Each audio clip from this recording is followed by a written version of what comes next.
안녕하세요. 안녕하세요. 예, 저희 한어 예배 오신 여러분들 환영합니다. 반갑습니다. 반갑습니다.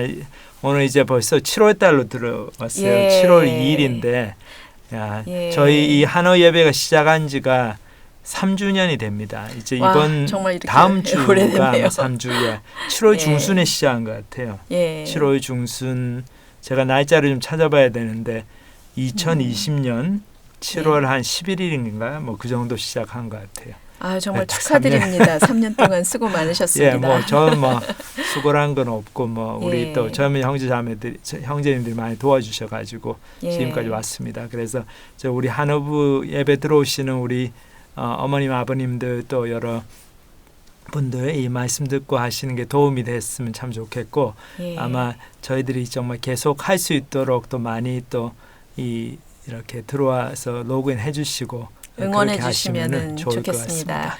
오늘은요 특히 저희가 지금 캘리포니아에 와 있습니다. 저희 교회가 북가주 알라미다라는 곳에 있는데요. 여기 전 스태프 수양회 뭐라 그러죠 한국말로? 네, 사역자 수양회를 예, 사역자 수양회 준비하고 있습니다. 지금 예. 형제들 수양회가 먼저 있고 예. 7월 1일부터 7월 4일까지 있고 그다음 예. 자매들 수양회가 일주일 그다음 후에 주에 있습니다. 있습니다. 예.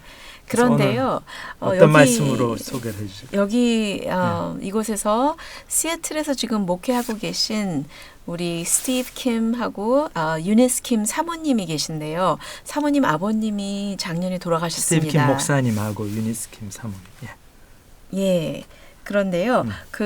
우리 유니스 사모님의 아버님 되시는 구자흥 장로님이라고 계십니다. 구자흥 장로님이라고 1961년에 미국으로 이민을 오셨습니다. 대학교를 졸업하시고 나서. 그래서 참 미국에서 오래 사셨죠. 그런데 창조와 은혜라는 이런 시집을 내셨습니다. 돌아가시기 그러시군요. 전에. 예. 그래가지고 한국말과 영어로 많은 시를 쓰시고 또 굉장히 기독교적인 시고요. 하나님을 찬양하는 시들이 많이 있습니다. 근데 제가 한 시를 읽으면서 와, 너무 좋다. 그러면서 좀 같이 나눴으면 좋겠다라는 생각을 하게 됐습니다. 제가 한번 읽어드리겠습니다. 예. 2010년 세모에 70살 고희의 17살 때를 돌아보니 그때는 눈빛이 초롱초롱하고 노루처럼 가벼운 다리로 뛸 수 있었어도 전쟁 후유증에 시달리는 서울거리는 발랄한 젊음을 꺾어버리곤 했다. 무거운 책가방을 구명대처럼 꼭 잡고 초만원 전차 안에서 이리 밀리고 저리 밀리던 일.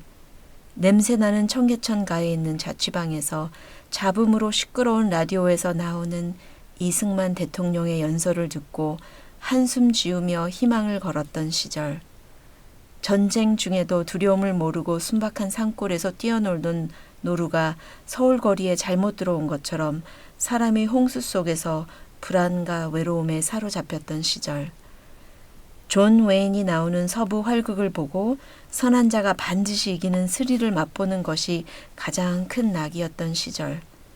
이제는 다시 7학년을 지나 8학년을 앞에 두고 눈빛은 날로 희미해지고 다리가 무거워진다 해도 마음은 날로 평안해지는 것은 어인 일인가. 지난 날의 미련보다는 오는 날의 소망으로 새해를 맞는다. 예, 새해를 맞이하는 그런 예. 소감을 나눈 시인데 아주 장로님께서 그 한국 전쟁 이후에 그 고생하시던 그 시절을 회상하시면서 쓰신 쓰셨습니다. 시인 것 같습니다. 근데 제가 좋아하는 한 구절이요. 이제는 다시 7학년을 지나 8학년을 앞에 두고라고 쓰셨거든요. 70대를 넘어서 80대를 앞두시면서 이렇게 쓰신 거예요. 예. 저도 좀 헷갈렸습니다. 미국에서 학교를 다니셨나 왜 7학년, 8학년 그러시나 했는데 아니에요. 그렇군요. 그래서 이거를 시적으로 표현하셨는데 예. 그러면은 이제 5학년이고. 5학년뿐이 안 되시고 저도 5학년뿐이 안 됩니다. 5학년에서 6학년 이제 가려고 이제 한 학기 마쳤어요. 저는. 예, 그렇게 그렇고요. 생각하면 되겠습니다. 근데 한 가지 제가 정말 느끼는 것이 마지막 구절에 지난 날의 미련보다는 오는 날의 소망으로 새해를 맞는다. 그러면서 눈빛은 날로 희미해지고 다리는 무거워진다 해도 마음은 날로 평안해지는 것은 어인 일인가 쓰셨는데요. 와, 너무 신앙이 있으시기 때문에 나이가 들면 들수록 정말 천국에 대한 소망 미련이 아닌 그 새에 대한 소망으로 사시는 것이 너무 느껴져서 굉장히 가슴 깊게 와닿았습니다. 다 같이 좀 우리가 과거를 자꾸 뒤돌아보는 건 좋은 것 같습니다. 그래서 그 옛날에는 보이지 않던 것이 세월이 지나면서 분명하게 보이기도 하죠. 저희가 20대 난 그때 너무 욕심이 많았었구나. 30대 나는 너무 불만이 많았었구나 하면서 자기 모습을 볼 수 있는 그런 계기가 되는 것 같은데 저희가 그런 삶을 자꾸 돌아보고 삶에 대해서 생각해보고 내가 어떻게 하나님 앞에 죄인이고 사람들 앞에 죄인인가 생각을 해보면서 정말 회개하고 정말 미련을 갖는 것이 아니라 앞으로에 대한 소망을 갖는 그런 저희가 모두가 됐음 해서 같이 시를 나눠봤습니다. 예, 너무 은혜스러운 시이고 예. 예, 여러분도 몇 학년에 계십니까? 근데 5학년이든 6학년이든 4학년이든 또 1학년이든 정말 오늘 이제 말씀 저희들이 천국 비유에 대해서 오늘부터 이제 말씀을 나눌 텐데 하나님 나라에 소망해 가지고 예수님께서 언제 다시 오실지 모르는데 거기에 대한 기대감을 가지고 하나님 앞에서 부끄럽지 않은 삶을 오늘도 저희들이 살아드리는 그런 저희 모두가 됐으면 좋겠습니다. 오늘 이제 말씀 여기서 마치고 이제 찬양 한 곡 듣고 부르고 오늘부터는 이제 예수님 비유에 대해서 함께 묵상해 보는 시간을 가지겠습니다.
예, 오늘부터 몇 주 동안 저희들 하나님 나라에 대해서 예수님께서 어떤 이야기들을 가르치셨나, 예수님의 천국 비유에 대해서 살펴보도록 하겠습니다.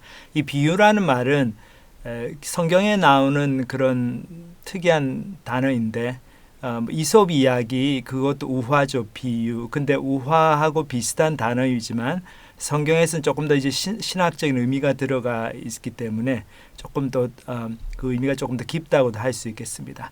근데 예수님께서 여러 가지 많은 이야기들을 주셨어요. 제자들에게 그리고 많은 이 예수님에 따르는 사람들에게. 그래서 그 천국의 진리를 가르치시는데 사람들이 좀 더 알아듣기 쉽게 그 일상생활에서 일어나는 일들 그런 것들을 소재로 해서 그 예수님께서 이야기들을 많이 지어내셨습니다. 그래서 그 이야기들을 들으면은 그 속에 천국에 대한 비밀, 어떤 영적인 교훈이 있죠. 그래서 이야기 들으면 굉장히 쉽게 이야기가 이해는 되는데 또 한편으로는 그 안에 들어있는 천국에 그 관한 교훈, 영적인 교훈의 그 비밀을 또 알기는 쉽지가 않습니다. 그래서 이 비유는 이런 이중적인 의미가 있어요. 하나는 사람들이 다 쉽게 이해할 수 있는 그런 일상생활의 이야기라는 측면이 있지만 또 한편으로는 영적으로 관심이 있는 사람이어야지만이 그 안에 들어있는 영적인 교훈을 이해할 수 있는 또 그런 면이 있습니다. 그래서 예수님께서 이렇게 천국 비유를 들어서 많이 말씀하시면서 또 다른 또 비유를 많이 드시면서 여러 가지 일상생활에서 일어날 수 있는 이야기들을 하셔가지고 많은 사람들의 그런 또 관심을 끄셨지만은 그 중에 정말 누가 영적으로 관심 있는 사람인가 또 그걸 아시기 위해서 이렇게 좀 그 안에 있는 영적인 교훈을 조금 감추어 져 있는 그런 이야기들을 말씀하셨습니다. 그래서 비유, 비사 뭐 이런 얘기를 하는 거 좀 비밀스러운 얘기다, 이렇게 은유적인 얘기다, 그런 표현을 그런 의미를 포함하고 있습니다. 그래서 오늘은 첫 번째로 이제 예수님의 천국에 관한 비유 중에 하나로 이 열처녀의 비유에 대해 살펴보겠습니다. 예수님께서 굉장히 이 천국에 대한 말씀 많이 하셨는데 하나님의 나라. 근데 하나님 나라를 예수님께서 말씀하실 때 하나님 나라가 생각지 않을 때 도래한다. 그래서 하나님의 나라가 이 땅에 완전히 임하는 것이 바로 하나님 심판의 날에 이루어지는데 예수님께서 다시 오신 날. 근데 그 날이 굉장히 우리가 기대하지 않을 그런 뜻밖의 시점에 임할 수 있기 때문에 우리가 준비해야 된다. 그런 교훈을 주시기 위해서 여러 가지 비유를 말씀하셨는데 오늘 이제 열처녀의 비유, 그 첫 번째 비유로 함께 살펴보겠습니다. 마태복음 25장 1절부터 13절까지입니다. 제가 먼저 본문을 읽겠습니다. 그때 천국은 마치 등을 들고 신랑을 맞으러 나간 열처녀와 같다 하리니 그 중에 5은 미련하고 5은 슬기 있는 자라. 미련한 자들은 등을 가지되 기름을 가지지 아니하고 슬기 있는 자들은 그릇에 기름을 담아 등과 함께 가져갔더니 신랑이 더디 오므로 다 졸며 잘세. 밤중에 소리가 나되 보라 신랑이로다 맞으러 나오라 하매 이에 그 처녀들이 다 일어나 등을 준비할세. 미련한 자들이 슬기 있는 자들에게 이르되 우리 등불이 꺼져가니 너희 기름을 좀 나눠 달라 하거늘 슬기 있는 자들이 대답하여 이르되 우리와 너희가 쓰기에 다 부족할까 하노니 차라리 파는 자들에게 가서 너희 쓸 것을 사라 하니 그들이 사러 간 사이에 신랑이 오므로 준비하였던 자들은 함께 혼인잔치에 들어가고 문은 닫힌지라. 그 후에 남은 처녀들이 와서 이르되 주여 주여 우리에게 열어주소서. 대답하여 이르되 진실로 너희에게 이르노니 내가 너희를 알지 못하노라 하였느니라. 그런즉 깨어있으라 너희는 그날과 그때를 알지 못하느니라. 그래서 이 비유의 마지막 그 종결이 깨어있으라, 정신 차리고 있으라. 왜냐하면 너희는 그날과 그때 예수님이 언제 다시 오실지 이 하나님 나라가 완전히 언제 이 땅에 임할지 잘 모르기 때문에 항상 준비하고 있어야 된다. 이렇게 예수님께서 교훈을 주시면서 이 비유가 끝을 맞고 있습니다. 그래서 저희들이 여기 한 구절 한 구절 구절을 보면서 함께 그 의미를 묵상하도록 하겠습니다. 1절에 그때 천국은 마치 등을 들고 신랑을 맞으러 나간 열처녀와 같다 하리니. 자, 여기 보면은 천국에 대한 비유로 신랑을 맞으러 나간 열처녀의 비유 이 이야기를 들고 있습니다. 여기서 저희들 알 수 있는 게 하나님과 우리와의 관계가 이만큼 친밀해야 된다는 거죠. 특히 구약 성경에 보면 하나님께서 이스라엘 그 백성들과 관계를 이렇게 이루어 나가실 때 당신 자신을 신랑에 많이 비유를 하셨어요. 결혼 관계로 비유를 하셨습니다.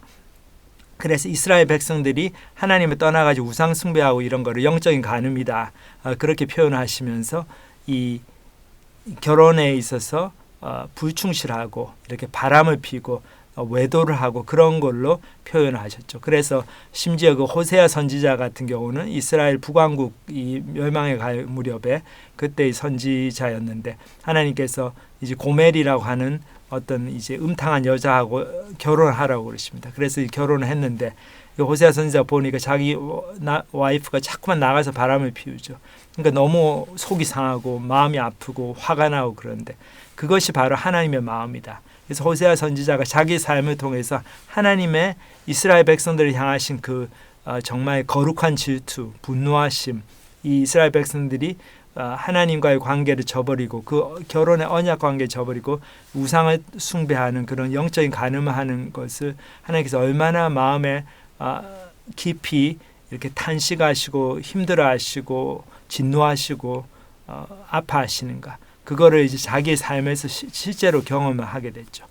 이것처럼 여기 보면 예수님께서 이 천국 비유를 주실 때도 신랑을 맞이하러 나가는, 신랑을 기다리는 처녀들로 비유를 하셨습니다. 그래서 여기서 보면은 뭐 신랑이 하나인데 뭐 열 처녀가 이게 무슨 일부 다처제를 얘기하는 그게 아니죠. 이 영적인 비유라고 하는 어떤 그 핵심의 그 티칭 포인트가 있는 거죠. 딱 영적인 교훈을 주기 위해서 만들어낸 이야기이기 때문에 여기서 저희들이 뭐 일부 다처, 일부 일처제 그런 걸 얘기할 건 아닙니다.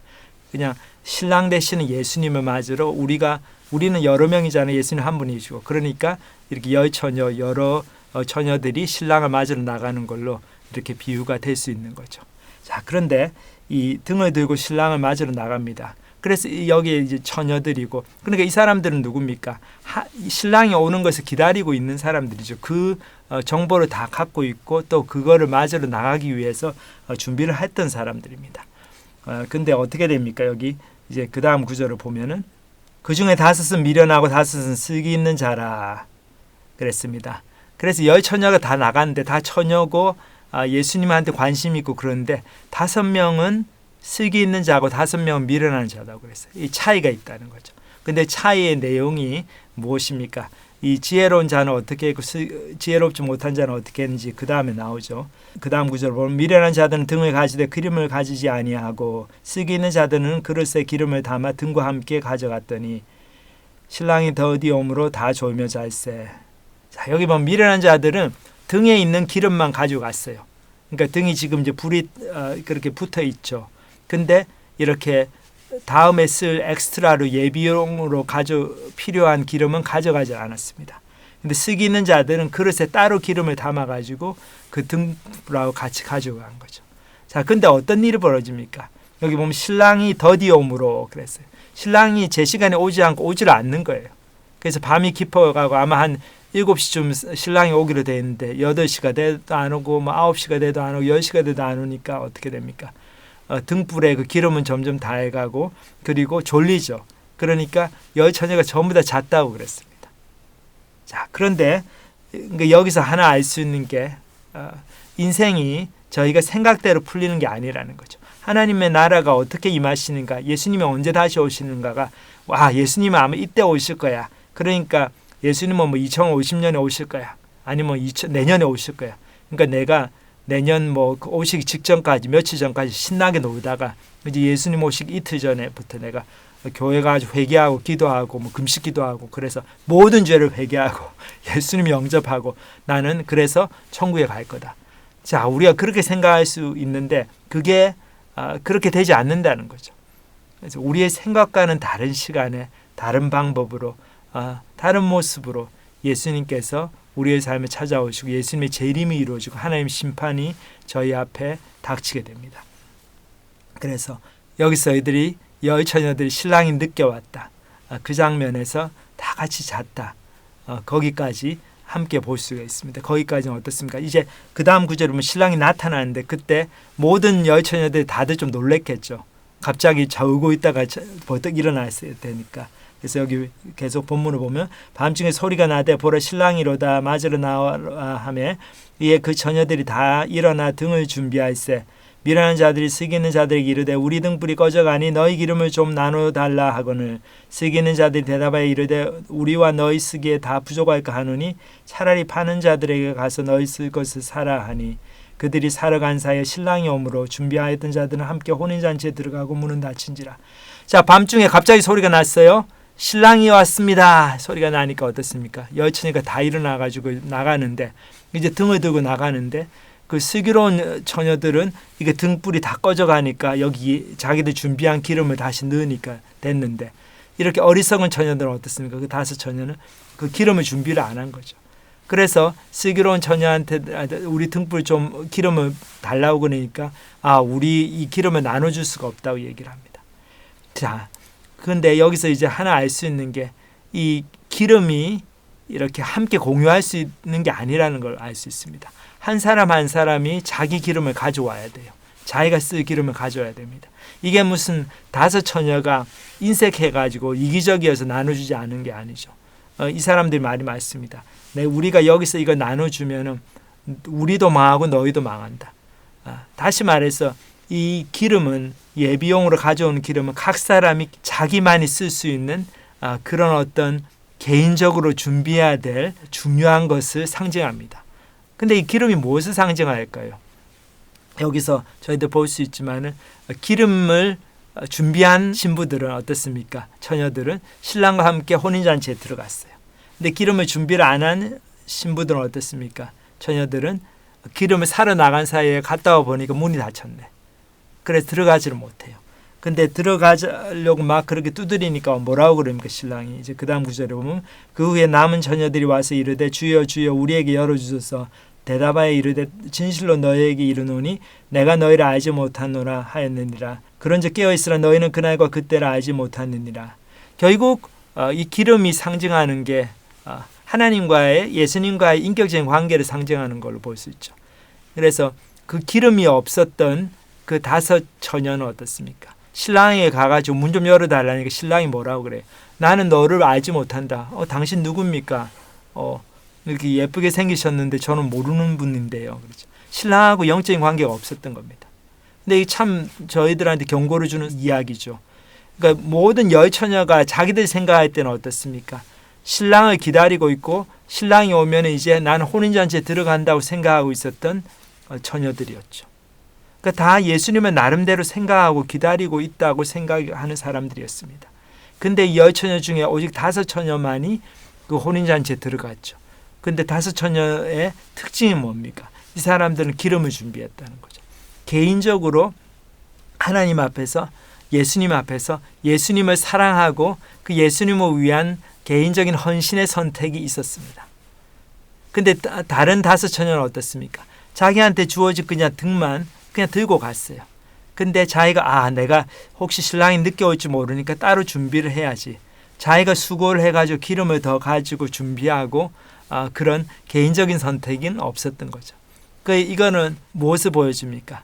우리가 하나님 앞에서 개인적으로 내가 정말 하나님 앞에서 하나님을 사랑하고 하나님이 주신 은혜에 감사하고 하나님 앞에서 내가 죄인됨을 느끼고 그래서 예수님을 개인적으로 영접하고 그것에 대한 분명한 확신이 있고 나는 다른 거를 몰라도 예수님을 놓치지 않겠다 하는 개인적인 결단, 그 확신, 그 믿음, 그것이 있어야지만이 결국 하나님께서, 예수님께서 우리를 알아보시고 우리를 영접해 주시고 우리가 예수님이 약속하신 그 구원의 은혜를 받게 된다는 거죠. 여러분들 기름을 준비해야 됩니다. 근데 기름을 준비한다는 말이 뭡니까? 내가 정말 예수님하고 영적인 관계가 있는가? 그거를 고민해야 된다는 거죠. 그래서 여러분들 한번 생각해 보세요. 내가 하는 많은 선택들, 어떤 교회 가고 뭐 예수님이나 하나님에 관한 많은 선택들이 이게 정말 나의 선택인가? 아니면은 그냥 와이프가 옆에서 막 하라고 그러니까 억지로 와이프 때문에 교회 가고, 아니면 애들이 막 자꾸 와가지고 온라인 예배 이거 보라니까 그냥 틀어가지고 보고, 그래서 그렇게 그냥 자의반 타의반으로 하는 선택들은 예수님 앞에서 하나도 인정을 못 받는다는 거죠. 이 생각해 보세요. 이 5 처녀들, 어리석은 5 처녀들도 나름대로 노력을 했잖아요. 나름대로 옷 입고 옷 잘 입고 등불까지 들고 갔어요. 그러니까 그만큼 할 거는 한 거죠. 근데 뭐가 빠졌냐 하면은 엑스트라로 준비하는 그 기름을 사러 가서 내가 그렇게 사가지고 내가 준비해야지 그 신랑이 훨씬 늦게 올지 모르니까 그 개인적인 선택은 하지 않았던 거죠. 자, 그것이 바로 예수님과의 그 개인적인 그 사랑의 관계가 없다는 것을 또 보여주는 증거가 됩니다. 그래서 여기서 저희들이 정말 경고를 받아야 될 것 같아요.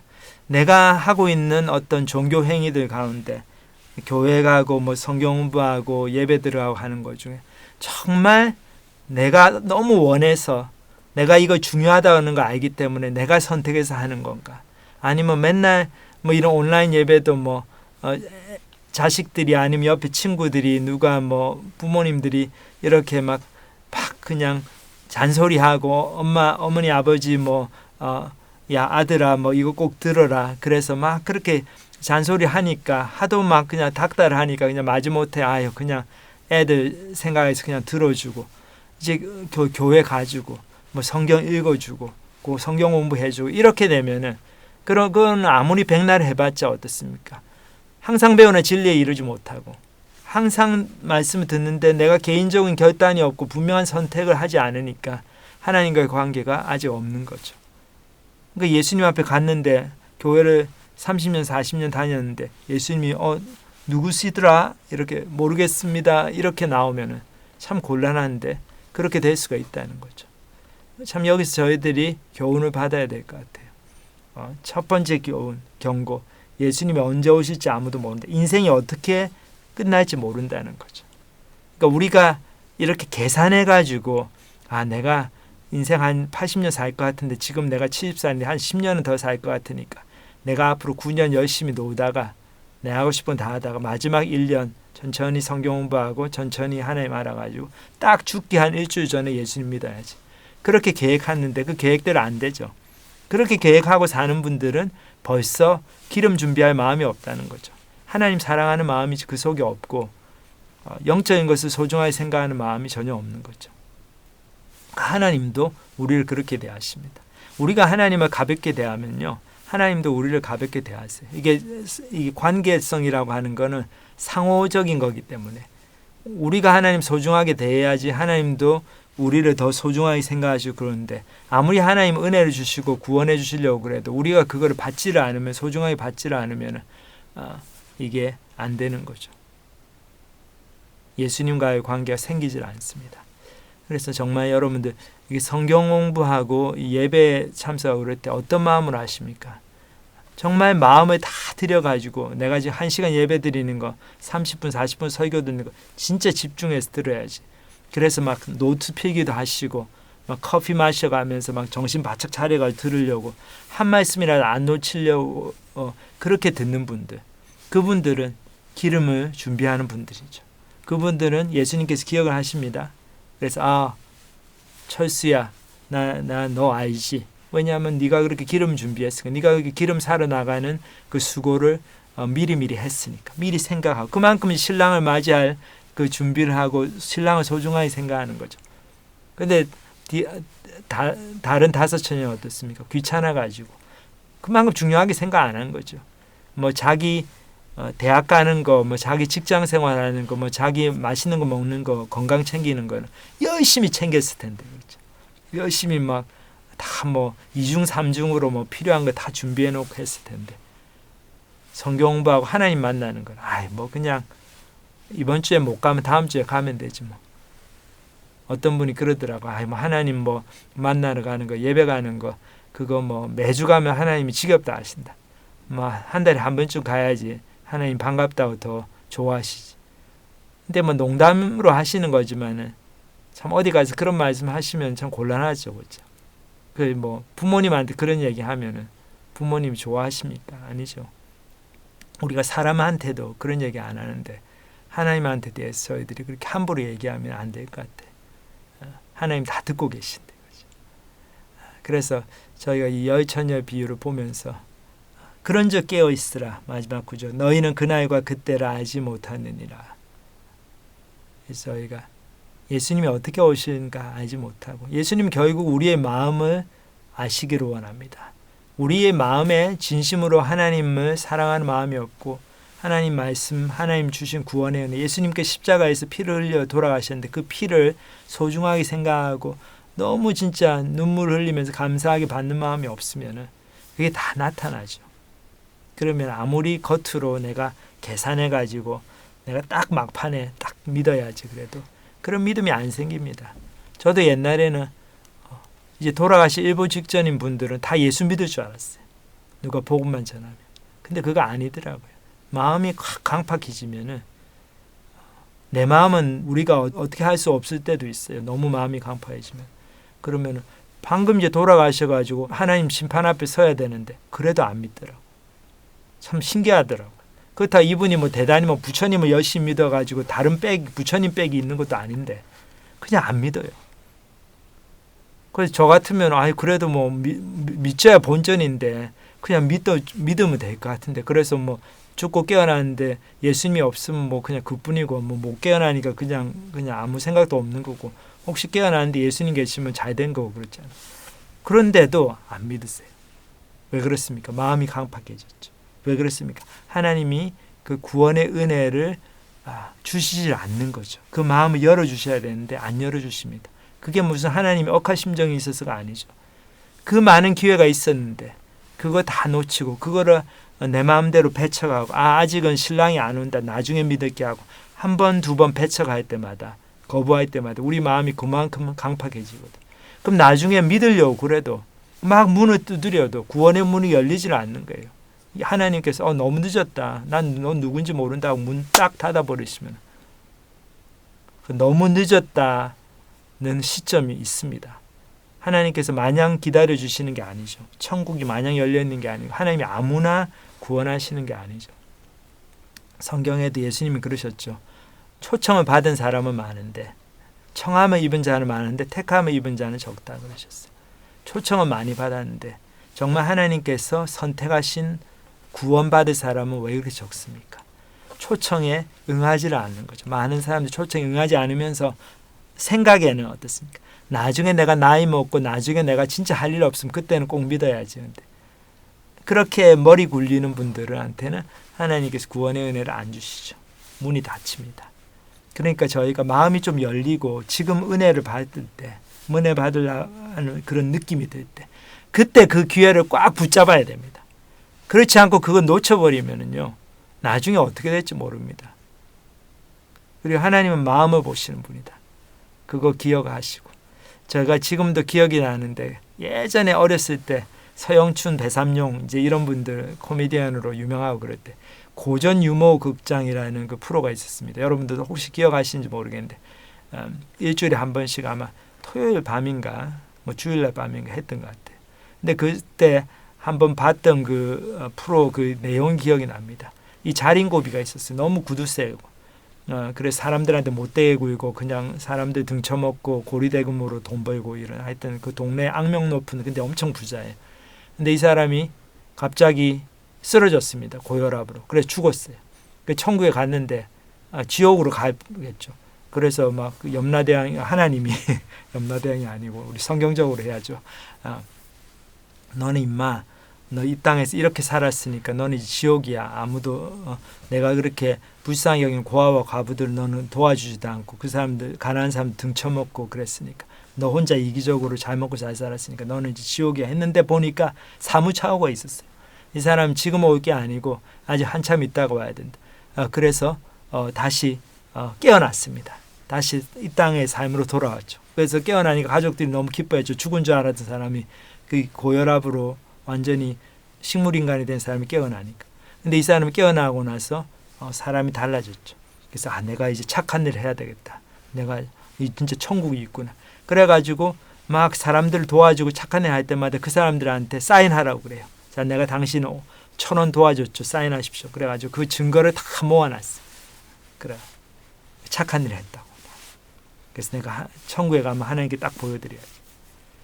근데 이제 어느 날인가 이제 이 사람이 근데 자기가 너무 그동안 나쁜 일을 많이 했기 때문에 착한 일을 한참 더 해야 되는데 몇 년 지나지 않아 가지고 이 사람이 이렇게 길을 가는데 거기서 엿장수가 이 어떤 과부 할머니한테 아주 못되게 굴고 그 장면을 봅니다. 그래서 이 사람 너무 화가 나가지고 아니 이 할머니한테 이렇게 당신 막 이러면 됩니까 하면서 그 엿장수를 할머니를 막 해꾸자하려니까 말리고 그러다가 엿장수가 갖고 있던 칼에 찔렸어요. 아니 가위에. 그 배가 찔려가지고 그냥 죽었어요.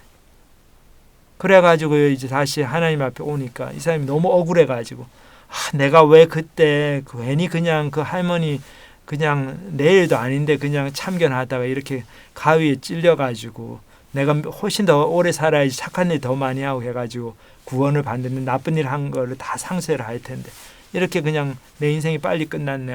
큰일 났다. 이제 지옥 가겠다. 그러고 하나님 앞 섰는데 하나님께서 하신 말씀이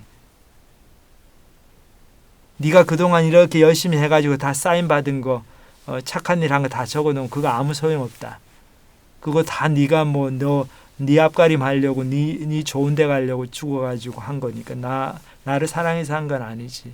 그런데 너가 죽기 직전에 마지막으로 그 엿장수한테 그렇게 막 함부로 호의대를 받는 어려움에 처한 그 할머니를 네가 불쌍히 여기고 그 할머니를 도와주기 위해서 가가지고 막 말리다가 엿장수한테 그 가위에 찔려가지고 그렇게 해서 죽은 거. 그거 하나, 그거는 진짜 사랑의 행동이고 너의 마음에 정말 하나님 주신 사랑이 있다는 표시다. 네가 그것 때문에 내가 그 때문에 너를 천국에 보내주겠다. 천국으로 들어오게 하겠다. 그 얘기를 하니까 그 주인공이 너무 놀랬죠. 근데 제가 그 얘기가 아직까지도 기억이 나요. 참 그런 걸 생각하면은 우리가 생각할 때 내가 이렇게 살았으니까 하나님이 나를 좋은 상급을 주시겠지. 나를 천국으로 인도하시겠지. 그거 글쎄요. 꼭 그런 거 아닌 것 같아요. 하나님이 보시는 거는 우리 마음을 보시고 진심을 보시기 때문에요. 이게 겁납니다. 하나님의 심판은 어떨지.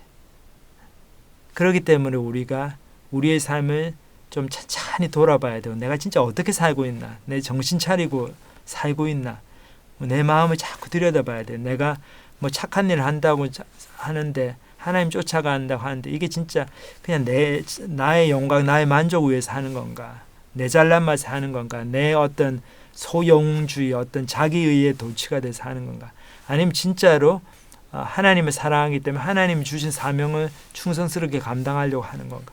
그 마음을 우리가 자꾸 돌아보고 진짜로 우리에게 하나님의 그 등불, 하나님과의 관계를 계속 유지할 수 있는 그 기름이 있는가, 충분한 기름이 있는가, 그걸 자꾸 돌이켜봐야 됩니다. 그래서 깨어있으라, 그게 바로 깨어있으라 하신 예수님의 말씀의 의미입니다.